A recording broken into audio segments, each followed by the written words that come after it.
Hello friends, welcome to brothers finance and good evening. ಇವತ್ತಿನ ದಿನ stock ಮಾರ್ಕೆಟಲ್ಲಿ ಬೆಳಿಗ್ಗೆಯಿಂದ ಸಂಜೆವರೆಗೂ ಏನು ನಡೆದಿದೆ ಮತ್ತು ನಾಳೆ ಮಾರ್ಕೆಟ್ ಯಾವ ಥರ ಇರ್ಬೋದು ಅಂತ ಈ ವಿಡಿಯೋದಲ್ಲಿ ಮಾತಾಡ್ಕೊಳ್ಳೋಣ. ಇವತ್ತಿನ ಮಾರ್ಕೆಟ್ ವಿಷಯಕ್ಕೆ ಬಂದರೆ ಸೆನ್ಸೆಕ್ಸ್ 375 ಪಾಯಿಂಟ್ಸ್ ಡೌನ್ ಆಗಿ 82,259 ಕ್ಲೋಸ್ ಆಗಿದೆ.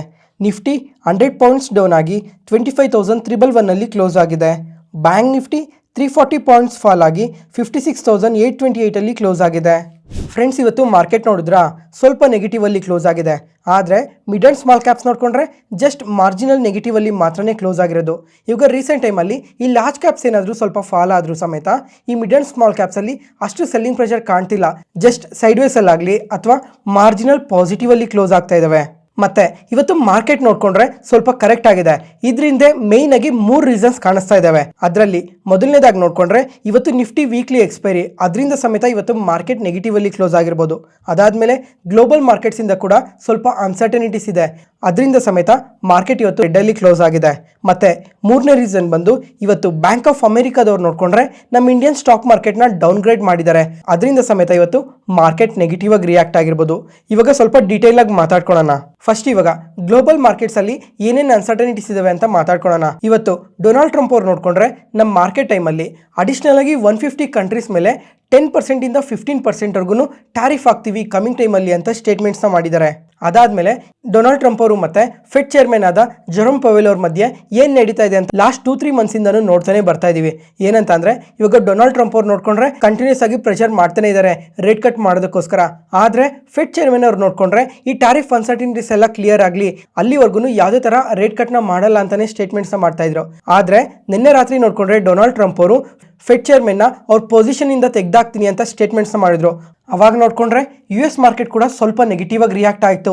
ಅದಾದ್ಮೇಲೆ ಡೊನಾಲ್ಡ್ ಟ್ರಂಪ್ ಅವರು ಮತ್ತೆ ಬಂದು ಸ್ವಲ್ಪ ಪಾಸಿಟಿವ್ ಸ್ಟೇಟ್ಮೆಂಟ್ಸ್ ಮಾಡಿದ್ದಾರೆ ಫೆಡ್ ಚೇರ್ಮನ್ ರಿಲೇಟೆಡ್ ಆಗಿ, ಅದರಿಂದ ಮಾರ್ಕೆಟ್ ಮತ್ತೆ ಸ್ಟೆಬಿಲೈಸ್ ಆಗಿದೆ. ಮತ್ತೆ ಫ್ರೆಂಡ್ಸ್, ಇವಾಗ ಡೊನಾಲ್ಡ್ ಟ್ರಂಪ್ ಅವರು ನೋಡ್ಕೊಂಡ್ರೆ ಕಮಿಂಗ್ ಟೈಮಲ್ಲಿ ಇಂಡಿಯಾ US ಎರಡೂ ಕಂಟ್ರೀಸ್ ಮಧ್ಯ ಟ್ರೇಡ್ ಡೀಲ್ ಅತಿ ಶೀಘ್ರದಲ್ಲೇನೆ ಕಂಪ್ಲೀಟ್ ಆಗುತ್ತೆ ಅಂತ ಸ್ಟೇಟ್ಮೆಂಟ್ಸ್ ಮಾಡಿದ್ದಾರೆ. ಅದಾದ್ಮೇಲೆ ಮತ್ತೆ ಫ್ರೆಂಡ್ಸ್, ನಾನು ಇನ್ನೊಂದು ವಿಚಾರ ಹೇಳ್ಬೇಕು ಅಂತ ಇದ್ದೀನಿ. ಇವಾಗ ಇಂಡಿಯಾ ನೋಡ್ಕೊಂಡ್ರೆ 17 ಕಂಟ್ರೀಸ್ ಜೊತೆ ಇವಾಗ ಟ್ರೇಡ್ ಅಗ್ರಿಮೆಂಟ್ ಮಾಡ್ಕೊತಾ ಇದ್ದಾರೆ. ಅಂದರೆ ಸಿಂಪಲ್ ಆಗಿ ಹೇಳ್ಬೇಕು ಅಂದರೆ ನಮ್ಮ ಪ್ರಾಡಕ್ಟ್ಸ್ನ ಹೊಸದಾಗಿ 17 ಕಂಟ್ರೀಸಲ್ಲಿ ಸೆಲ್ ಮಾಡೋದಕ್ಕೆ ಇವಾಗ ಟ್ರೇಡ್ ಅಗ್ರಿಮೆಂಟ್ ಮಾಡ್ಕೊತಾ ಇರೋದು. ಅದರಿಂದ ನಮ್ಮ ಇಂಡಿಯನ್ ಸ್ಟಾಕ್ ಮಾರ್ಕೆಟ್ಗೆ, ನಮ್ಮ ಇಂಡಿಯಾಗಾಗಲಿ ಇದು ತುಂಬಾ ಪಾಸಿಟಿವೇ ಆಗುತ್ತೆ. ಅದಾದಮೇಲೆ ಇನ್ನೊಂದು ವಿಚಾರ ಏನು ಅಂತಂದರೆ ಇವಾಗ ಯುರೋಪಿಯನ್ ಯೂನಿಯನ್ ಜೊತೆ ಕೂಡ ನೆಕ್ಸ್ಟ್ ವೀಕ್ ಒಳಗಡೆ ಟ್ರೇಡ್ ಡೀಲ್ ಕಂಪ್ಲೀಟ್ ಆಗುತ್ತೆ ಅಂತ ನಮ್ಮ ಮಾರ್ಕೆಟ್ ಕ್ಲೋಸ್ ಆದಮೇಲೆ ಸ್ಟೇಟ್ಮೆಂಟ್ಸ್ ಬಂದಿದೆ. ಇದು ಕೂಡ ಇಂಡಿಯಾಗೆ ತುಂಬಾನೇ ಪಾಸಿಟಿವ್ ಆಗುತ್ತೆ. ಮತ್ತೆ ಫ್ರೆಂಡ್ಸ್, ಇವಾಗ ನಿನ್ನೆ ವಿಡಿಯೋದಲ್ಲಿ ಸಬ್ಸ್ಕ್ರೈಬರ್ ಒಬ್ರು ಕ್ವಶನ್ ಕೇಳಿದ್ರು, ಇವಾಗ ಈ ತರ ಟ್ಯಾಕ್ಸಸ್ ಹಾಕೋದ್ರಿಂದ US ಅಲ್ಲಿ ಇರೋ ಜನಗಳಿಗೆ ಎಲ್ಲ ತುಂಬಾ ಎಫೆಕ್ಟ್ ಆಗೋದು ಅಂತ. ಇವಾಗ ಇದನ್ನ ಸಿಂಪಲ್ ಆಗಿ ಎಕ್ಸ್ಪ್ಲೈನ್ ಮಾಡ್ತೀನಿ ನೋಡಿ. ಹೌದು, ನಿಜಾನೇ, ಅದು US ಅಲ್ಲಿ ಇರೋ ಜನಗಳಿಗೆ ತುಂಬಾನೇ ಎಫೆಕ್ಟ್ ಆಗುತ್ತೆ. ಆದ್ರೆ ಇವಾಗ ಡೊನಾಲ್ಡ್ ಟ್ರಂಪ್ ಅವರು ಏನಕ್ಕೆ ಇದೆಲ್ಲ ಟ್ಯಾರಿಫ್ ಆಗ್ತಾ ಇದ್ದಾರೆ ಅಂತ ಅಂದ್ರೆ US ಅಲ್ಲಿರೋ ಲೋಕಲ್ ಮ್ಯಾನುಫ್ಯಾಕ್ಚರರ್ಸ್ನ ಸಪೋರ್ಟ್ ಮಾಡೋದಕ್ಕೆ ಟ್ಯಾರಿಫ್ನ ಹಾಕ್ತಾ ಇದ್ದಾರೆ. ಅದ್ರ ಜೊತೆಗೆ ಇವಾಗ ಟ್ಯಾರಿಫ್ ಹಾಕೋದ್ರಿಂದ US ಗೌರ್ಮೆಂಟ್ಗೆ ಕೂಡ ಅಡಿಷನಲ್ ರೆವಿನ್ಯೂಸ್ ಬಂದಂಗೆನೆ. ಅದಾದ್ಮೇಲೆ ಇವಾಗ ಬೇರೆ ಕಂಟ್ರಿಯಿಂದ ಎಕ್ಸ್ಪೋರ್ಟ್ ಮಾಡಿರೋ ಪ್ರಾಡಕ್ಟ್ಸ್ ಏನಿರ್ತವೆ ಅವೆಲ್ಲ ಸ್ವಲ್ಪ ಕಾಸ್ಟ್ಲಿ ಆಗುತ್ತೆ. ಅದರಿಂದ ಲೋಕಲ್ ಮ್ಯಾನುಫ್ಯಾಕ್ಚರರ್ಸ್ ಸೇಲ್ಸ್ ಇನ್ಕ್ರೀಸ್ ಆಗುತ್ತೆ. ಅದು ಲೋಕಲ್ ಮ್ಯಾನುಫ್ಯಾಕ್ಚರರ್ಸ್ಗೆ ತುಂಬಾನೇ ಪಾಸಿಟಿವ್ ಆಗುತ್ತೆ ಅಂತ ಈ ತರ ಟ್ಯಾರಿಫ್ನೆಲ್ಲ ತಂದಿರೋದು. ಮತ್ತೆ ಫ್ರೆಂಡ್ಸ್, ಇವಾಗ ಡೌಟ್ ಕ್ಲಿಯರ್ ಆಗಿದೆ ಅಂತ ಅನ್ಕೊಂತೀನಿ. ಇನ್ನೂ ಏನಾದರೂ ಡೌಟ್ ಇದ್ರೆ ಇದೇ ತರ ಕಮೆಂಟ್ ಸೆಷನಲ್ಲಿ ಕಮೆಂಟ್ ಮಾಡಿ. ನಾಳೆ ಮಾರ್ಕೆಟ್ ನ್ಯೂಸಲ್ಲಿ ಮಾತಾಡ್ಕೊಳ್ಳೋಣ. ನೆಕ್ಸ್ಟ್ ಅದಾದಮೇಲೆ ಮೂರನೇ ರೀಸನ್ ಏನು ಅಂತ ನೋಡ್ಕೊಂಡ್ರೆ ಇವತ್ತು ಸಿಟಿ ಗ್ರೂಪ್ ಅವರು ನಮ್ಮ ಮಾರ್ಕೆಟ್ ಓಪನಿಂಗ್ ಇನ್ನ ಮುಂಚೆನೆ ನಮ್ಮ ಇಂಡಿಯನ್ ಸ್ಟಾಕ್ ಮಾರ್ಕೆಟ್ನ ಡೌನ್ ಗ್ರೇಡ್ ಮಾಡಿದ್ದಾರೆ. ಅಂದರೆ ಸಿಂಪಲ್ ಆಗಿ ಹೇಳಬೇಕು ಅಂದರೆ ಇವಾಗ ಮುಂಚೆ ಸಿಟಿ ಗ್ರೂಪ್ ಅವರು ನಮ್ಮ ಇಂಡಿಯನ್ ಸ್ಟಾಕ್ ಮಾರ್ಕೆಟ್ನ ಓವರ್ ವೇಟ್ ರೇಟಿಂಗ್ನ ಕೊಟ್ಟಿದ್ರು. ಆದರೆ ಅದನ್ನು ಚೇಂಜ್ ಮಾಡ್ತಾ ಇವಾಗ ನ್ಯೂಟ್ರಲ್ ರೇಟಿಂಗ್ನ ಕೊಟ್ಟಿದ್ದಾರೆ. ಮತ್ತು ಇನ್ನು ಮಿಕ್ಕಿರೋ ಏಷ್ಯನ್ ಮಾರ್ಕೆಟ್ಸ್ ಏನಿದ್ದಾವೆ ಈ ಮಾರ್ಕೆಟ್ಸಿಗೆ ನೋಡಿಕೊಂಡ್ರೆ ಓವರ್ ವೇಟ್ ರೇಟಿಂಗ್ನ ಕೊಟ್ಟು ಕಮಿಂಗ್ ಟೈಮಲ್ಲಿ ಇನ್ನೂ ಸ್ವಲ್ಪ ಬೆಟರಾಗಿ ಗ್ರೋ ಆಗೋ ಚಾನ್ಸಸ್ ಇದ್ದಾವೆ ಅಂತ ಹೇಳಿದ್ದಾರೆ. ಪ್ರೆಸೆಂಟ್ ಇವಾಗ ಈ ಮಾರ್ಕೆಟ್ಸ್ ಎಲ್ಲ ಸ್ವಲ್ಪ ರೀಸನಬಲ್ ವ್ಯಾಲ್ಯೂಷನ್ಸ್ ಅಲ್ಲಿ ಟ್ರೇಡ್ ಆಗ್ತಾ ಇದ್ದಾವೆ. ಅದರಿಂದ ಕಮಿಂಗ್ ಟೈಮಲ್ಲಿ ಇನ್ನೂ ಸ್ವಲ್ಪ ಪಾಸಿಟಿವ್ ಆಗಿ ಗ್ರೋ ಆಗುತ್ತೆ ಅಂತ ಸ್ಟೇಟ್ಮೆಂಟ್ಸ್ನ ಮಾಡಿದ್ದಾರೆ. ಅದು ಯಾವ್ಯಾವ ಮಾರ್ಕೆಟ್ಸ್ ಅಂತ ನೋಡ್ಕೊಂಡ್ರೆ ಚೈನೀಸ್ ಮಾರ್ಕೆಟ್, ಕೊರಿಯನ್ ಮಾರ್ಕೆಟ್ ಮತ್ತೆ ಜಪಾನ್ ಮಾರ್ಕೆಟ್, ಈ 3 ಮಾರ್ಕೆಟ್ಸ್ನ ಅಪ್ಗ್ರೇಡ್ ಮಾಡಿದ್ದಾರೆ. ಅದರಿಂದನೂ ಸಮೇತ ಇವತ್ತು ನಮ್ಮ ಮಾರ್ಕೆಟ್ ಸ್ವಲ್ಪ ನೆಗೆಟಿವ್ ಆಗಿ ರಿಯಾಕ್ಟ್ ಆಗಿರ್ಬೋದು. ಮತ್ತೆ ಇವಾಗ ನಮ್ಮ ಮಾರ್ಕೆಟ್ನ ಸ್ಪೆಸಿಫಿಕ್ ಆಗಿ ಡೌನ್ಗ್ರೇಡ್ ಮಾಡೋದಕ್ಕೆ ರೀಸನ್ ಏನು ಅಂತ ಅಂದ್ರೆ Q1 ರಿಸಲ್ಟ್ಸ್ ಯಾವ ತರ ಬರುತ್ತೋ ಅದ್ರ ಮೇಲೆ ಡಿಪೆಂಡ್ ಇರುತ್ತೆ. ಮತ್ತೆ ಇವಾಗ ಇಂಡಿಯಾ ಮತ್ತೆ US ರಿಲೇಟೆಡ್ ಆಗಿ ಈ ಟ್ರೇಡ್ ಡೀಲ್ ಮೇಲೂ ಸಮೇತ ಈ ಟ್ರೇಡ್ ಡೀಲ್ ಡಿಪೆಂಡ್ ಆಗಿರುತ್ತೆ ಕಮಿಂಗ್ ಟೈಮಲ್ಲಿ ಮಾರ್ಕೆಟ್ ಯಾವ ಥರ ರಿಯಾಕ್ಟ್ ಆಗ್ಬೋದು ಅಂತ ಮೆನ್ಷನ್ ಮಾಡಿದ್ದಾರೆ. ಮತ್ತೆ ಇದೇ ಟೈಮಲ್ಲೇ ಬ್ಯಾಂಕ್ ಆಫ್ ಅಮೆರಿಕಾದವರು ಸಮೇತ ಈ ಏಷ್ಯನ್ ಮಾರ್ಕೆಟ್ಸ್ನ ಅನಾಲಿಸಿಸ್ ಮಾಡಿ ಇಂಡಿಯನ್ ಮಾರ್ಕೆಟ್ನ 4th ಪ್ಲೇಸ್ಗೆ ಇಟ್ಟಿದ್ದಾರೆ. ಅಂದರೆ ಪ್ರತಿ ಸಲನು ಇವಾಗ ಏಷ್ಯನ್ ಮಾರ್ಕೆಟ್ಸಲ್ಲಿ ಟಾಪ್ ಪ್ರಯಾರಿಟಿ ಯಾವ ಕಂಟ್ರಿ ಇದೆ, ಸೆಕೆಂಡ್ ಟಾಪ್ ರ್ಯಾಂಕಲ್ಲಿ ಯಾವುದಿದೆ, ಥರ್ಡಲ್ಲಿ ಯಾವುದಿದೆ, ಫೋರ್ತಲ್ಲಿ ಯಾವುದಿದೆ ಅಂತ ಪ್ರತಿ ಸಲನು ಹೇಳ್ತಾ ಇರ್ತಾರೆ. ಇವಾಗ ಆ ರ್ಯಾಂಕಿಂಗಲ್ಲಿ ನೋಡಿಕೊಂಡ್ರೆ ನಮ್ಮ ಇಂಡಿಯನ್ ಸ್ಟಾಕ್ ಮಾರ್ಕೆಟ್ನ 4th ಪ್ಲೇಸಲ್ಲಿ ಇಟ್ಟಿದ್ದಾರೆ. ಇವಾಗ ಫಸ್ಟ್ 3 ಪ್ಲೇಸಲ್ಲಿ ನೋಡಿಕೊಂಡ್ರೆ Chinese market, Korean market, Japan ಮಾರ್ಕೆಟ್ನ ರ್ಯಾಂಕ್ ಮಾಡಿದ್ದಾರೆ. ಅದರಿಂದ ಸಮೇತ ಇವತ್ತು ನಮ್ಮ ಮಾರ್ಕೆಟ್ ಸ್ವಲ್ಪ ನೆಗೆಟಿವ್ ಆಗಿ ರಿಯಾಕ್ಟ್ ಆಗಿರ್ಬೋದು. ಫ್ರೆಂಡ್ಸ್, ಇವಾಗ ನನ್ನ ಒಪಿನಿಯನ್ನ ಶೇರ್ ಮಾಡ್ತೀನಿ ನೋಡಿ. ಲಾಂಗ್ ಟರ್ಮಲ್ಲಿ ನಮ್ಮ ಇಂಡಿಯನ್ ಸ್ಟಾಕ್ ಮಾರ್ಕೆಟ್ ಅಂತೂ ತುಂಬಾನೇ ಪಾಸಿಟಿವ್ ಆಗಿ ಗ್ರೋ ಆಗೋ ಚಾನ್ಸಸ್ ಜಾಸ್ತಿನೇ ಇದೆ. ಯಾಕಂದರೆ ಪ್ರತಿ ಮ್ಯಾಕ್ರೋ ಡೇಟಾ ನೋಡ್ಕೊಂಡ್ರು ತುಂಬಾನೇ ಪಾಸಿಟಿವ್ ಆಗಿದೆ. ಅದ್ರ ಜೊತೆಗೆ ನಿನ್ನೆ ಮಾರ್ಕೆಟ್ ನ್ಯೂಸಲ್ಲಿ ಹೇಳಿದ್ದೆ, ಇವಾಗ Q1 ರಿಸಲ್ಟ್ಸ್ ಮತ್ತು US ಮತ್ತು ಇಂಡಿಯಾ ಮಧ್ಯೆ ಟ್ರೇಡ್ ಡೀಲ್ ಈ ಎರಡರ ಮೇಲೆ ಡಿಪೆಂಡ್ ಆಗಿರುತ್ತೆ ಕಮಿಂಗ್ ಟೈಮಲ್ಲಿ ಮಾರ್ಕೆಟ್ ಯಾವ ಥರ ಇರಬೇಕು ಅಂತ. ಈ ಥರ ಕಾಂಪ್ಲಿಕೇಟೆಡ್ ಇನ್ಫಾರ್ಮೇಷನ್ ಎಲ್ಲ ಸಿಂಪ್ಲಿಫೈ ಮಾಡಿ ನಿಮ್ಮ ಮುಂದೆ ತರ್ತಾ ಇದೀವಲ್ಲ. ಯಾವುದೇ ಪಾಯಿಂಟಲ್ಲಿ ನಾನು ಹೇಳೋ ಇನ್ಫಾರ್ಮೇಷನ್ ನಿಮಗೆ ಯೂಸ್ಫುಲ್ ಅನ್ಸಿದ್ರೆ ಈ ವಿಡಿಯೋನ ಲೈಕ್ ಮಾಡಿ, ಮತ್ತು ನಿಮ್ಮ ಫ್ರೆಂಡ್ಸಲ್ಲಿ ಯಾರಿಗಾದ್ರೂ ಸ್ಟಾಕ್ ಮಾರ್ಕೆಟ್ ಬಗ್ಗೆ ಇಂಟ್ರೆಸ್ಟ್ ಇರೋರಿಗೆ ಈ ವಿಡಿಯೋಸ್ನ ಶೇರ್ ಮಾಡಿ. Next, market key updates. First ಇವಾಗ ಎಕ್ಸಿಗೋ ಬಗ್ಗೆ ಮಾತಾಡ್ಕೊಳ್ಳೋಣ. ಈ ಕಂಪನಿ ನೋಡಿಕೊಂಡ್ರೆ ಇವತ್ತು ಇಂಟ್ರಾಡೇ ಸೆಷನಲ್ಲಿ ಎಬೋ 16% ಪಾಸಿಟಿವ್ ಆಗಿ ರಿಯಾಕ್ಟ್ ಆಗಿದೆ. ಅದಾದಮೇಲೆ ಇವತ್ತು ಆಲ್ ಟೈಮ್ ಹೈಸ್ನ ಕೂಡ ಟಚ್ ಮಾಡಿದೆ. ಯಾಕಂದರೆ ಇವರು ತುಂಬಾ ಪಾಸಿಟಿವ್ ಕ್ವಾರ್ಟರ್ಲಿ ರಿಸಲ್ಟ್ಸ್ನ ಪೋಸ್ಟ್ ಮಾಡಿದ್ದಾರೆ. ಅದರಿಂದನೇ ಈ ಥರ ಪಾಸಿಟಿವ್ ಆಗಿ ರಿಯಾಕ್ಟ್ ಆಗಿರೋದು. ಮತ್ತು ಇವಾಗ ರಿಸಲ್ಟ್ಸ್ ನೋಡಿಕೊಂಡ್ರೆ ಇಯರ್ ಆನ್ ಇಯರಲ್ಲಿ ರೆವಿನ್ಯೂಸ್ ನೋಡಿಕೊಂಡ್ರೆ 73% ಇನ್ಕ್ರೀಸ್ ಆಗಿದೆ. ಮತ್ತು ಕ್ವಾರ್ಟರ್ಲ್ಲೂ ಒಳ್ಳೆ ಗ್ರೋತ್ ಕಾಣ್ತಾ ಇದೆ. ಮತ್ತು ಪ್ರಾಫಿಟ್ಸ್ ವಿಷಯಕ್ಕೆ ಬಂದರೆ ಇಯರ್ ಆನ್ ಇಯರಲ್ಲಿ 61% ಇನ್ಕ್ರೀಸ್ ಆಗಿದೆ. ಮತ್ತು ಕ್ವಾರ್ಟರ್ಲ್ಲೂ ಒಳ್ಳೆ ಗ್ರೋತ್ ಕಾಣ್ತಾ ಇದೆ. ಓವರ್ ಆಲ್ ಎಕ್ಸ್ಟ್ರಾರ್ಡಿನರಿ ರಿಸಲ್ಟ್ಸ್ನ ಪೋಸ್ಟ್ ಮಾಡಿರೋದಕ್ಕೆ ಈ ಥರ ಪಾಸಿಟಿವ್ ಆಗಿ ರ್ಯಾಲಿ ಆಗಿರೋದು. ಮತ್ತು ಫ್ರೆಂಡ್ಸ್, ಇವಾಗ ಇವ್ರ ಬಿಸ್ನೆಸ್ ಬಗ್ಗೆ ನೋಡಿಕೊಂಡ್ರೆ ಇದೊಂದು ಟ್ರಾವೆಲ್ ಟೆಕ್ ಕಂಪನಿ. ಸಿಂಪಲ್ ಆಗಿ ಹೇಳಬೇಕು ಅಂದರೆ ಈ ಟಿಕೆಟ್ ಬುಕ್ಕಿಂಗ್ಗೆ ಪ್ಲಾಟ್ಫಾರ್ಮ್ನ ಪ್ರೊವೈಡ್ ಮಾಡ್ತಾರೆ. ಇವಾಗ ಟ್ರೈನ್ ಟಿಕೆಟ್ನ ಬುಕ್ ಮಾಡೋದಕ್ಕಾಗಲಿ, ಬಸ್ಸಸ್ ಟಿಕೆಟ್ನ ಬುಕ್ ಮಾಡೋದಕ್ಕೆ, ಮತ್ತು ಫ್ಲೈಟ್ ಟಿಕೆಟ್ಸ್ನ ಬುಕ್ ಮಾಡೋದಕ್ಕೆ, ಈ ಥರ ಇನ್ನೂ ಹಲವಾರು ಸರ್ವಿಸಸ್ನ ಇವರು ಪ್ರೊವೈಡ್ ಮಾಡ್ತಾರೆ. ಮತ್ತು ಫ್ರೆಂಡ್ಸ್, ಇವಾಗ ಇವರು ಈ ಎಲ್ಲ ಸೆಗ್ಮೆಂಟಲ್ಲೂ ತುಂಬಾ ಫಾಸ್ಟಾಗಿ ಗ್ರೋ ಆಗ್ತಾ ಇದ್ದೀವಿ. ಅದ್ರ ಜೊತೆಗೆ ಮಾರ್ಕೆಟ್ ಶೇರ್ನ ಕಂಟಿನ್ಯೂಸ್ ಆಗಿ ಇನ್ಕ್ರೀಸ್ ಮಾಡ್ಕೊತಾನೆ ಇದ್ದೀವಿ ಅಂತ ಪಾಸಿಟಿವ್ ಸ್ಟೇಟ್ಮೆಂಟ್ ಮಾಡಿದ್ದಾರೆ. ಅದರಿಂದನೇ ಈ ಥರ ಪಾಸಿಟಿವ್ ಆಗಿ ರಿಯಾಕ್ಟ್ ಆಗಿರೋದು. ಮತ್ತು ಫ್ರೆಂಡ್ಸ್, ಇವಾಗ ಈ ಕಂಪನಿ ನೋಡಿಕೊಂಡ್ರೆ ಕಂಟಿನ್ಯೂಸ್ ಆಗಿ ಪಾಸಿಟಿವ್ ರಿಸಲ್ಟ್ಸ್ನೇ ಪೋಸ್ಟ್ ಮಾಡ್ತಾ ಬರ್ತಾ ಇದ್ದಾರೆ. ನೋಡೋಣ ಕಮಿಂಗ್ ಕ್ವಾರ್ಟರ್ಸಲ್ಲೂ ಇನ್ನು ಯಾವ ಥರ ರಿಸಲ್ಟ್ಸ್ನ ಪೋಸ್ಟ್ ಮಾಡ್ತಾರೆ ಅಂತ. ಮತ್ತು ಫ್ರೆಂಡ್ಸ್, ಇವಾಗ ಆಫ್ಟರ್ ಕೋವಿಡ್ ನೋಡಿಕೊಂಡ್ರೆ ಪ್ರತಿಯೊಬ್ಬರೂ ಎಲ್ಲಾದರೂ ಒಂದು ಕಡೆ ಟ್ರಾವೆಲ್ ಮಾಡೋಣ, ಪ್ರತಿ ಪ್ಲೇಸಸ್ನು ಎಕ್ಸ್ಪ್ಲೋರ್ ಮಾಡೋಣ ಅಂತ ತುಂಬ ಜನನೇ ಅನ್ಕೊತಾ ಇದ್ದಾರೆ. ಅದರಿಂದನೇ ಇವಾಗ ಈ ಟ್ರಾವೆಲ್ ಆ್ಯಂಡ್ ಟೂರಿಸಂ ಸೆಕ್ಟಾರ್ ತುಂಬಾನೇ ಫಾಸ್ಟಾಗಿ ಗ್ರೋ ಆಗ್ತಾ ಇರೋದು. ಇವಾಗ ಇವ್ರು ಕೊಟ್ಟಿರೋ ಡೇಟಾ ಪ್ರಕಾರ ನೋಡಿಕೊಂಡ್ರೆ ಈ ಟ್ರೈನ್ ಬುಕ್ಕಿಂಗ್ಸ್ ಏನಿದ್ದಾವೆ, ಈ ಟ್ರೈನ್ ಬುಕ್ಕಿಂಗ್ಸ್ ಎಲ್ಲ 18 ವರ್ಷದಿಂದ 30 ವರ್ಷದ ಒಳಗಡೆ ಇರೋರು ತುಂಬಾನೇ ಬುಕ್ ಮಾಡ್ತಾ ಇದ್ದಾರೆ. ಇಯರ್ ಆನ್ ಇಯರಲ್ಲಿ ನೋಡಿಕೊಂಡ್ರೆ 45% ಇನ್ಕ್ರೀಸ್ ಆಗಿದೆ ಅಂತ ಸ್ಟೇಟ್ಮೆಂಟ್ಸ್ನ ಮಾಡಿದ್ದಾರೆ. ಅದರಲ್ಲೂ ಈ ಮೆಟ್ರೋಪಾಲಿಟನ್ ಸಿಟೀಸ್ ಏನಿದ್ದಾವೆ ಅಲ್ಲಿ ನೋಡಿಕೊಂಡ್ರೆ ಈ ಬುಕ್ಕಿಂಗ್ಸ್ ಅನ್ನೋದು ತುಂಬಾ ಜಾಸ್ತಿ ಆಗ್ತಾ ಇದ್ದಾವೆ. ಎಕ್ಸಾಂಪಲ್ ಮುಂಬೈ, ಡೆಲ್ಲಿ, ಕೋಲ್ಕತ್ತಾ, ವಿಶಾಖಪಟ್ಟಣಂ, ಪುಣೆ ಈ ಥರ ಪ್ಲೇಸಸ್ಸಲ್ಲೆಲ್ಲ ಈ ಬುಕ್ಕಿಂಗ್ಸ್ ತುಂಬಾ ಫಾಸ್ಟಾಗಿ ಗ್ರೋ ಆಗ್ತಾ ಇದ್ದಾವೆ ಅಂತ ಸ್ಟೇಟ್ಮೆಂಟ್ಸ್ನ ಮಾಡಿದ್ದಾರೆ. ಅದೇ ಥರ ಬಸ್ ಬುಕ್ಕಿಂಗಲ್ಲಿ ನೋಡ್ಕೊಂಡ್ರು ಅಷ್ಟೇ ಈ 18 to 30 ಇಯರ್ಸ್ ಮಧ್ಯದಲ್ಲಿರೋರೇ 56% ಇನ್ಕ್ರೀಸ್ ಆಗ್ತಾ ಇದೆ ಇಯರ್ ಆನ್ ಇಯರಲ್ಲಿ ಅಂತ ಸ್ಟೇಟ್ಮೆಂಟ್ಸ್ನ ಮಾಡಿದ್ದಾರೆ. ಮತ್ತೆ ನೋಡೋಣ ಕಮಿಂಗ್ ಕ್ವಾರ್ಟರ್ಸಲ್ಲೂ ಇನ್ನು ಇವರು ಯಾವ ಥರ ರಿಸಲ್ಟ್ಸ್ನ ಪೋಸ್ಟ್ ಮಾಡ್ತಾರೆ ಅಂತ. ನೆಕ್ಸ್ಟ್ ಅದಾದಮೇಲೆ ಫ್ರೆಂಡ್ಸ್, ಇವಾಗ ಲಾಸ್ಟ್ 2 ಮಾರ್ಕೆಟ್ ನ್ಯೂಸಲ್ಲೂ ಈ ಮ್ಯೂಚುವಲ್ ಫಂಡ್ ಹೌಸಸ್ ಎಷ್ಟೆಷ್ಟು ಇನ್ವೆಸ್ಟ್ ಮಾಡ್ತಾ ಇದ್ದಾರೆ ಅಂತ ಪ್ರತಿಯೊಂದು ಡೇಟಾನು ಮಾತಾಡ್ಕೊಂಡಿದ್ವಿ. ನಿನ್ನೆ ಮಾರ್ಕೆಟ್ ನ್ಯೂಸಲ್ಲಿ ನೋಡಿಕೊಂಡ್ರೆ ಜೂನ್ ಮಂತಲ್ಲೇ ಮ್ಯೂಚುವಲ್ ಫಂಡ್ಸ್ ಅವರು 15,000 ಕೋಟಿ ಇನ್ವೆಸ್ಟ್ ಮಾಡಿದ್ದಾರೆ ಅಂತ ಮಾತಾಡ್ಕೊಂಡಿದ್ವಿ. ಮತ್ತೆ ಇವಾಗ ಬರೀ ನಮ್ಮ ಇಂಡಿಯನ್ ಸ್ಟಾಕ್ ಮಾರ್ಕೆಟಲ್ಲಿ ಮಾತ್ರನೇ ಅಲ್ಲ, US ಮಾರ್ಕೆಟಲ್ಲಿ ನೋಡ್ಕೊಂಡ್ರು ಇಂಡಿಯನ್ ಮ್ಯೂಚುವಲ್ ಫಂಡ್ಸ್ ಅವರು ಅದೇ ಥರನೇ ಇನ್ವೆಸ್ಟ್ ಮಾಡಿದ್ದಾರೆ. ಈ ಟಾಪ್ ಟೆಕ್ ಕಂಪನೀಸ್ ಯಾವ್ಯಾವ ಇದ್ದಾವೆ ಆ ಕಂಪನೀಸಲ್ಲೆಲ್ಲ ತುಂಬಾನೇ ಇನ್ವೆಸ್ಟ್ ಮಾಡಿದ್ದಾರೆ ಅಂತ ಡೇಟಾ ಅಪ್ಡೇಟ್ ಆಗಿದೆ. ಈ ಡೇಟಾ ಪ್ರಕಾರ ನೋಡಿಕೊಂಡ್ರೆ ಯಾವ್ಯಾವ ಕಂಪನೀಸಲ್ಲಿ ತುಂಬ ಇನ್ವೆಸ್ಟ್ ಮಾಡಿದ್ದಾರೆ ಅಂತ ಅಂದರೆ ಎನ್ವಿಡಿಯಾ, ಆಪಲ್, ಮೈಕ್ರೋಸಾಫ್ಟ್, ಮೆಟಾ ಈ ಥರ ಇನ್ನು ಹಲವಾರು ಟೆಕ್ ಕಂಪನೀಸಲ್ಲಿ ತುಂಬಾ ಇನ್ವೆಸ್ಟ್ ಮಾಡಿದ್ದಾರೆ. ಫ್ರೆಂಡ್ಸ್, ಇವಾಗ ನಮ್ಮ ಇಂಡಿಯನ್ ಸ್ಟಾಕ್ ಮಾರ್ಕೆಟಲ್ಲೂ ಸಮೇತ ಈ ಮ್ಯೂಚುವಲ್ ಫಂಡ್ಸಲ್ಲೂ ಅಥವಾ ಈ ETF ಅಲ್ಲೂ ತುಂಬಾ US ಬೇಸ್ಡ್ ಕಂಪನೀಸ್ನೆಲ್ಲ ಆ್ಯಡ್ ಮಾಡ್ಕೊಂಡಿದ್ದಾರೆ. ಫ್ರೆಂಡ್ಸ್, ಇವಾಗ ಅದೇ ಥರ ನಿಮ್ಮ ಪೋರ್ಟ್ಫೋಲಿಯೋಲ್ಲೂ ಕೂಡ ಏನಾದರೂ ಡೈವರ್ಸಿಫೈಡ್ ಮಾಡಿದ್ದೀರಾ? ಇವಾಗ ತುಂಬಾ ಗ್ಲೋಬಲ್ ಮಾರ್ಕೆಟ್ಸ್ ಎಲ್ಲ ಇದಾವಲ್ಲ, ನಿಮ್ಮ ಪೋರ್ಟ್ಫೋಲಿಯೋನು ಕೂಡ ಡೈವರ್ಸಿಫೈ ಮಾಡಿದರೆ ಒಂದ್ಸಲ ಕಮೆಂಟ್ ಸೆಷನಲ್ಲಿ ಕಮೆಂಟ್ ಮಾಡಿ. ನೀವು ETF ಬೇಸಲ್ಲಿ ಇನ್ವೆಸ್ಟ್ ಮಾಡ್ತಾ ಇದ್ದೀರಾ ಅಥವಾ ಯಾವುದಾದ್ರೂ ಮ್ಯೂಚುವಲ್ ಫಂಡ್ಸಲ್ಲಿ ಇನ್ವೆಸ್ಟ್ ಮಾಡ್ತಾ ಇದ್ದೀರಾ ಅಂತ. ಎಕ್ಸಾಂಪಲ್, ಇವಾಗ ಪರಾಕ್ ಫ್ಲೆಕ್ಸಿ ಕ್ಯಾಪ್ ಮ್ಯೂಚುವಲ್ ಫಂಡ್ಸ್ ಇದೆಯಲ್ಲ, ಈ ಮ್ಯೂಚುವಲ್ ಫಂಡ್ಸಲ್ಲಿ ನೋಡಿಕೊಂಡ್ರೆ ಈ ಆಪಲ್ ಆಗಲಿ, ಮೈಕ್ರೋಸಾಫ್ಟ್, ಮೆಟಾ ಈ ಥರ ಕಂಪನೀಸ್ ಎಲ್ಲ ಇದ್ದಾವೆ.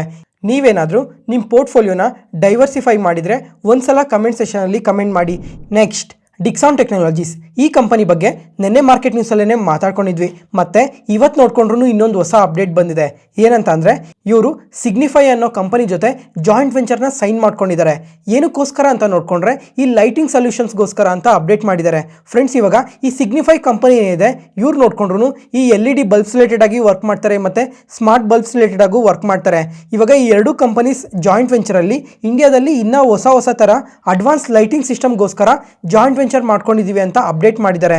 ನೆಕ್ಸ್ಟ್ ಅದಾದಮೇಲೆ ಫ್ರೆಂಡ್ಸ್, ಇವತ್ತು ಈ ಸೋನಾ BLW ಕಂಪನಿ ನೋಡಿದ್ರಾ, ಇಂಟರ್ಡೇ ಸೆಷನಲ್ಲಿ ನಿಯರ್ಲಿ 7% ಪಾಸಿಟಿವ್ ಆಗಿ ರಿಯಾಕ್ಟ್ ಆಗಿದೆ. ಯಾಕಂತ ಸ್ವಲ್ಪ ಡೀಟೇಲ್ ಆಗಿ ಮಾತಾಡ್ಕೊಳ್ಳೋಣ. ಫ್ರೆಂಡ್ಸ್, ಇವಾಗ ಈ ಸೋನಾ BLW ಬಿಸ್ನೆಸ್ ಬಂದು ಇವರು ಆಟೋ ಕಾಂಪೊನೆಂಟ್ಸ್ನ ಮ್ಯಾನುಫ್ಯಾಕ್ಚರ್ ಮಾಡ್ತಾರೆ. ಅದ್ರ ಜೊತೆಗೆ EV ಕಾರ್ಸ್ ರಿಲೇಟೆಡ್ ಆಗೂ ಇವರು ಕಾಂಪೊನೆಂಟ್ಸ್ನ ಮ್ಯಾನುಫ್ಯಾಕ್ಚರ್ ಮಾಡ್ತಾರೆ. ಮತ್ತೆ ಈ BYD ಕಂಪನಿ ಕೇಳಿದಿರಾ, ಇದೊಂದು ಚೈನೀಸ್ ಕಂಪನಿ. ಇವ್ರು ನೋಡ್ಕೊಂಡ್ರೆ EV ಕಾರ್ಸ್ನ ಮ್ಯಾನುಫ್ಯಾಕ್ಚರ್ ಮಾಡ್ತಾರೆ. ಅದ್ರ ಜೊತೆಗೆ ಟೆಸ್ಲಾಗೂ ಇದೊಂದು ಸ್ಟ್ರಾಂಗ್ ಕಾಂಪಿಟೇಟರ್. ಇವಾಗ ಈ ಎರಡು ಕಂಪನಿ ಸೇರಿ ಚೈನಾದಲ್ಲಿ ಒಂದು ಹೊಸ ಕಾಂಪೊನೆಂಟ್ ಮ್ಯಾನುಫ್ಯಾಕ್ಚರಿಂಗ್ ಪ್ಲಾಂಟ್ ನ ಶುರು ಮಾಡ್ತಾರೆ ಅಂತ CNBCಯಲ್ಲಿ ಅಪ್ಡೇಟ್ ಆಗಿದೆ. ಈ ಡೇಟಾ ಯಾವಾಗ ಅಪ್ಡೇಟ್ ಆಯ್ತೋ ಅದಾದ್ಮೇಲೆ ಸೋನಾ BLW ಅವರು ಇದಕ್ಕೆ ರಿಪ್ಲೈ ಕೊಟ್ಟಿದ್ದಾರೆ. ಇದಿನ್ನ ಡಿಸ್ಕಷನ್ ಸ್ಟೇಜ್ ಅಲ್ಲೇ ಇದೆ, ಆದ್ರೆ ಇನ್ನ ಕನ್ಫರ್ಮ್ ಆಗಿಲ್ಲ ಅಂತ ಕೂಡ ಮೆನ್ಷನ್ ಮಾಡಿದ್ದಾರೆ. ಫ್ರೆಂಡ್ಸ್, ಇವಾಗ ಈ ನ್ಯೂಸ್ ಏನಾದರೂ ಕನ್ಫರ್ಮ್ ಆದ್ರೆ ಈ ಸೋನಾ BLWಗೆ ಇದು ತುಂಬಾನೇ ಪಾಸಿಟಿವ್ ಆಗುತ್ತೆ.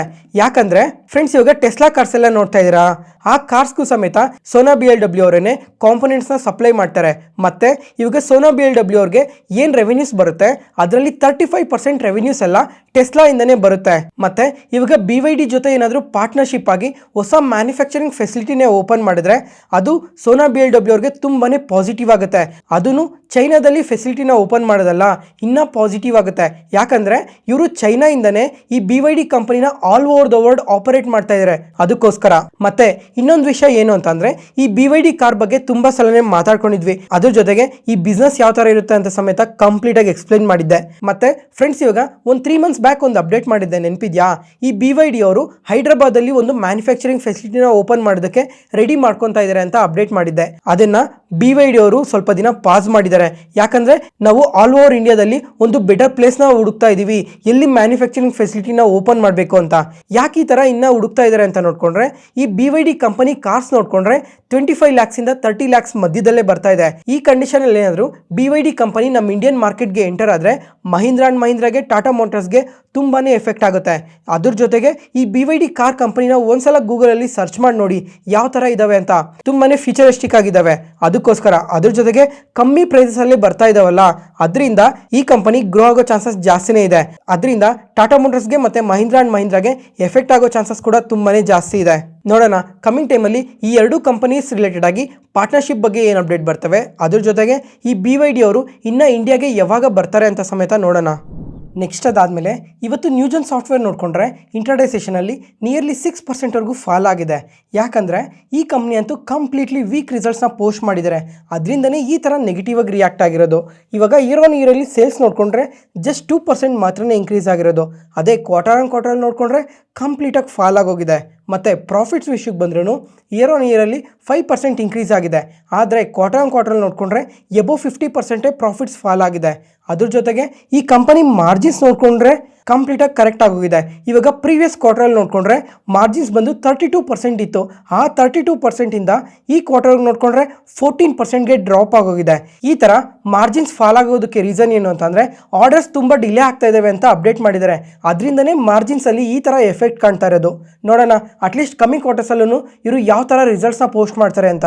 ನೆಕ್ಸ್ಟ್ ಅದಾದಮೇಲೆ ಫ್ರೆಂಡ್ಸ್, ಇವತ್ತು PL ಕ್ಯಾಪಿಟಲ್ ಅವ್ರು ನೋಡಿಕೊಂಡ್ರೆ ನಮ್ಮ ಇಂಡಿಯನ್ ಸ್ಟಾಕ್ ಮಾರ್ಕೆಟ್ ರಿಲೇಟೆಡ್ ಆಗಿ ತುಂಬಾ ಪಾಸಿಟಿವ್ ಸ್ಟೇಟ್ಮೆಂಟ್ನ ಮಾಡಿದ್ದಾರೆ. ಇವಾಗ ಇವ್ರು ಏನು ಹೇಳ್ತಾ ಇದ್ದಾರೆ ಅಂತಂದರೆ ನೆಕ್ಸ್ಟ್ ಇಯರ್ ಮೇಗೆಲ್ಲ ನಿಫ್ಟಿ 50 26,889ಗೆ ರೀಚ್ ಆಗುತ್ತೆ ಅಂತ ತುಂಬಾ ಪಾಸಿಟಿವ್ ಸ್ಟೇಟ್ಮೆಂಟ್ಸ್ನ ಮಾಡಿದ್ದಾರೆ. ಅಂದರೆ ಇವಾಗ ಕರೆಂಟ್ ಮಾರ್ಕೆಟ್ ಪ್ರೈಸಿಂದ ನೋಡಿಕೊಂಡ್ರೆ ಎಬೋ 6% ರ್ಯಾಲಿ ಆಗುತ್ತೆ ಕಮ್ಮಿಂಗ್ ಟೈಮಲ್ಲಿ ಅಂತ ಪಾಸಿಟಿವ್ ಸ್ಟೇಟ್ಮೆಂಟ್ಸ್ನ ಮಾಡಿದ್ದಾರೆ. ಮತ್ತು ಫ್ರೆಂಡ್ಸ್, ಇವಾಗ ಇವರು ನಿಫ್ಟಿ 50 ಏನು 6% ರ್ಯಾಲಿ ಆಗುತ್ತೆ, ಇದು ನಾರ್ಮಲ್ ಕೇಸಲ್ಲಿ ಮಾತ್ರನೇ ಆ ಥರ ರ್ಯಾಲಿ ಆಗೋದು. ಅದೇ ಬುಲ್ ಕೇಸಲ್ಲಿ ನೋಡಿಕೊಂಡ್ರೆ 28,957ಗೆ ರೀಚ್ ಆಗುತ್ತೆ ಅಂತ ತುಂಬಾನೇ ಪಾಸಿಟಿವ್ ಸ್ಟೇಟ್ಮೆಂಟ್ಸ್ ಮಾಡ್ತಾ ಇದ್ದಾರೆ. ಫ್ರೆಂಡ್ಸ್, ಇವಾಗ ಲಾಸ್ಟ್ 15 days ಇಂದ ನೋಡಿಕೊಂಡ್ರೆ ಮಾರ್ಕೆಟ್ ಸೈಡ್ ವೇಸ್ ಅಲ್ಲೇ ಇದೆ. ಯಾಕಂದ್ರೆ ಅಡಿಷನಲ್ ಆಗಿ ಮಾರ್ಕೆಟ್ ರ್ಯಾಲಿ ಆಗೋದಕ್ಕೆ ಯಾವುದೇ ತರ ಪಾಸಿಟಿವ್ ಡೇಟಾ ಪಾಯಿಂಟ್ಸ್ ಇಲ್ಲ ಮಾರ್ಕೆಟಲ್ಲಿ. ಅದರಿಂದ ಸೈಡ್ ವೇಸ್ ಅಲ್ಲಿ ಇದೆ. ಅದ್ರ ಜೊತೆಗೆ ಲಾಸ್ಟ್ 2 months ಅಲ್ಲಿ ನೋಡ್ಕೊಂಡ್ರೆ ಮಾರ್ಕೆಟ್ ತುಂಬಾನೇ ರ್ಯಾಲಿ ಆಗಿದೆ. ನಿಫ್ಟಿ 50 ನೋಡ್ಕೊಂಡ್ರೆ 14% ಗಿನ್ನ ಜಾಸ್ತಿನೇ ರ್ಯಾಲಿ ಆಗಿದೆ ಅಲ್ಲ, ಅದರಿಂದ ಇವಾಗ ಸೈಡ್ ವೇಸ್ ಅಲ್ಲಿ ಇದೆ. ಮತ್ತು ಇವಾಗ ಕರೆಂಟ್ ಮಾರ್ಕೆಟ್ ಪ್ರೈಸಿಂದ ಇನ್ನೂ ಪಾಸಿಟಿವ್ ಆಗಿ ರ್ಯಾಲಿ ಆಗೋದಕ್ಕೆ ಹೊಸ ಡೇಟಾ ಪಾಯಿಂಟ್ಸ್ ಬೇಕಲ್ಲ, ಆ ಡೇಟಾ ಪಾಯಿಂಟ್ಸ್ ಕೂಡ ಮೆನ್ಷನ್ ಮಾಡಿದ್ದಾರೆ. ಇವಾಗ 28,957ಗೆ ರೀಚ್ ಆಗಬೇಕು ಅಂದರೆ ಅದರಿಂದ ಏನೇನು ಪಾಸಿಟಿವ್ ಡೇಟಾ ಪಾಯಿಂಟ್ಸ್ ಇರಬೇಕು ಅಂತ ಸಮೇತ ಇವರು ಕ್ಲಿಯರ್ ಆಗಿ ಮೆನ್ಷನ್ ಮಾಡಿದ್ದಾರೆ. ಇವಾಗ ಯಾವ್ಯಾವ ಮ್ಯಾಕ್ರೋ ಡೇಟಾಸ್ ಇದಾವೋ ಆ ಡೇಟಾಸ್ ಎಲ್ಲ ಇವಾಗ ತುಂಬಾ ಪಾಸಿಟಿವ್ ಆಗಿ ಬರ್ತಾ ಇದ್ದಾವೆ. ಇವಾಗ ಬರ್ತಾ ಇರೋ ಡೇಟಾಸೇನೆ ಅದೇ ಥರ ಕಮಿಂಗ್ ಟೈಮಲ್ಲೂ ಕಂಟಿನ್ಯೂ ಆಗಬೇಕು. ಎಕ್ಸಾಂಪಲ್ ಇವಾಗ ಇನ್ಫ್ಲೇಷನ್ ನೋಡಿಕೊಂಡ್ರೆ ತುಂಬಾ ಪಾಸಿಟಿವ್ ಆಗಿದೆ, ಹಿಂದಿನ ವಾರ ಮಾತಾಡ್ಕೊಂಡ್ವಿ. ಅದಾದಮೇಲೆ GDP ನೋಡ್ಕೊಂಡ್ರು ತುಂಬಾ ಪಾಸಿಟಿವ್ ಆಗೇ ಇದೆ, ಇನ್ನೂ ಸ್ವಲ್ಪ ಇನ್ಕ್ರೀಸ್ ಆಗ್ತಾ ಹೋಗಬೇಕು ಕ್ವಾರ್ಟರ್ ಆನ್ ಕ್ವಾರ್ಟರ್ ಬೇಸಿಸಲ್ಲಿ. ಅದಾದಮೇಲೆ ಇವಾಗ ಫೆಸ್ಟಿವಲ್ ಸೀಸನ್ ಸೇಲ್ಸ್ ಬರ್ತಾವಲ್ಲ, ಆ ಟೈಮಲ್ಲೂ ಸೇಲ್ಸ್ ತುಂಬಾ ಪಾಸಿಟಿವ್ ಆಗಿ ಗ್ರೋ ಆಗಬೇಕು. ಮತ್ತು ಕನ್ಸ್ಯೂಮರ್ ಸ್ಪೆಂಡಿಂಗ್ ಅನ್ನೋದು ಟೈಮ್ ಟು ಟೈಮ್ ಇನ್ಕ್ರೀಸ್ ಆಗ್ತಾ ಹೋಗಬೇಕು. ಅದಾದಮೇಲೆ ಈ ಗೌರ್ಮೆಂಟ್ ಕೇಪೆಕ್ಸ್ ಇರುತ್ತಲ್ಲ, ಈ ಕೇಪೆಕ್ಸ್ ನೋಡ್ಕೊಂಡ್ರು ಇನ್ಕ್ರೀಸ್ ಆದರೆ ಅದು ನಮ್ಮ ಇಂಡಿಯಾಗೆ ಮತ್ತು ಮಾರ್ಕೆಟ್ಗೆ ತುಂಬಾ ಪಾಸಿಟಿವ್ ಆಗುತ್ತೆ ಅಂತ ಮೆನ್ಷನ್ ಮಾಡ್ತಾ ಇದ್ದಾರೆ. ಅದ್ರ ಜೊತೆಗೆ RBI ನೋಡ್ಕೊಂಡ್ರೆ ಇವಾಗ ಕಂಟಿನ್ಯೂಸ್ ಆಗಿ ರೇಟ್ ಕಟ್ ಮಾಡ್ತಾನೆ ಇದಾರಲ್ಲ, ನೆಕ್ಸ್ಟ್ 1.5 year ನೋಡ್ಕೊಂಡ್ರೆ above 100 basis points rate cut ಮಾಡಬೇಕು. ಅದ್ರ ಜೊತೆಗೆ 100 basis points CRR ಕಟ್ ಕೂಡ ತಗೊಂಡ್ರೆ ಅದು ನಮ್ಮ ಮಾರ್ಕೆಟ್ಗಾಗಲಿ ಬ್ಯಾಂಕಿಂಗ್ ಸೆಕ್ಟರ್ಗಾಗಲಿ ತುಂಬಾ ಪಾಸಿಟಿವ್ ಆಗುತ್ತೆ ಅಂತ ಮೆನ್ಷನ್ ಮಾಡಿದ್ದಾರೆ.